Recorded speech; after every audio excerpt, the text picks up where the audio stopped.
Hello friends, welcome to Shanti kitchen.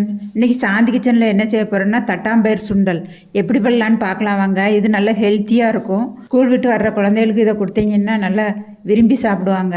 நான் வந்து தட்டாம்பயிர் சுண்டல் செய்கிறதுக்கு ஒரு 1/4 கிலோ தட்டாம்பயிர் எடுத்து ஒரு 10 மணி நேரம் ஊற வச்சு எடுத்திருக்கேன்.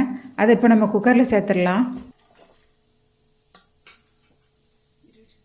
இதுக்கு நான் 1 டம்ளர் தண்ணி சேர்த்துருக்கேன். நம்ம நல்ல 10 மணி நேரம் 12 மணி நேரம் ஊற வச்சதுனால கொஞ்சமாக தண்ணி சேர்த்தா போதும். இதுக்கு தேவையான அளவு உப்பு சேர்த்துக்கோங்க. கூடவே பெருங்காயத்தூள் 1 ஸ்பூன் சேர்த்துக்கோங்க. இது எல்லாத்தையும் ஒன்றா கலந்ததுக்கப்புறமா நம்ம குக்கரை மூடி 2 விசில் வர்ற வரைக்கும் வெயிட் பண்ணலாம்.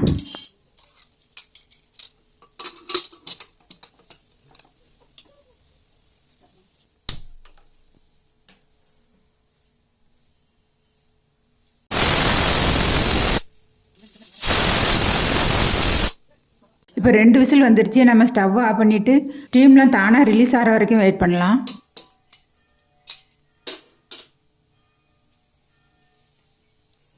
இந்த பாருங்கள், இந்த அளவுக்கு நல்லா நசுங்குற வரைக்கும் நல்லா வேக வச்சுக்கோங்க. அடுத்து தட்டாம்பயிர் தாளிக்கிறதுக்கு ஸ்டவ் ஆன் பண்ணி அதில் ஒரு பேன் வச்சுக்கலாம். பேன் வச்சு ஒரு 2 கரண்டி எண்ணெய் ஊற்றிக்கோங்க. கூடவே 1 ஸ்பூன் கடுகு நல்லா பொரிஞ்சதுக்கப்புறமா ஒரு 4-5 மிளகாய் வத்தல், கொஞ்சம் கருவேப்பிலை இதையும் சேர்த்து நல்லா வதக்கி விட்டுக்கோங்க. மிளகாத்தூள் வந்து லைட்டாக செவந்து வர்ற வரைக்கும் வதக்கிக்கோங்க. இப்போ 1/4 முறி தேங்காய் துருவி வச்சுருக்கேன், அதை இது கூட சேர்க்குறேன்.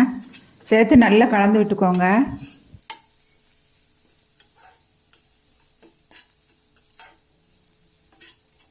கலந்ததுக்கப்புறமா நம்ம ஆல்ரெடி வேக வச்சு வச்சுருக்கிற தட்டாம்பயிரை இது கூட சேர்த்துக்கலாம். தட்டாம்பயிரை சேர்த்து நல்லா ஒன்றா கலந்து விட்டுக்கோங்க.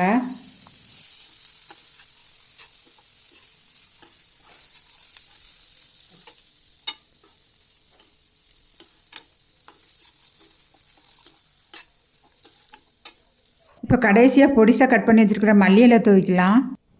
அவ்வளோதாங்க, தட்டாம்பயிர் சுண்டல் சூப்பராக ரெடி ஆகிடுச்சு.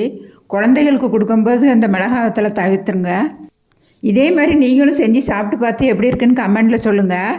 இந்த வீடியோ பிடிச்சிருந்தா லைக் பண்ணுங்கள், ஷேர் பண்ணுங்கள், சப்ஸ்கிரைப் பண்ணிடுங்க. கூடவே பெல் பட்டனையும் கிளிக் பண்ணிடுங்க. தேங்க்ஸ் ஃபார் வாட்சிங்.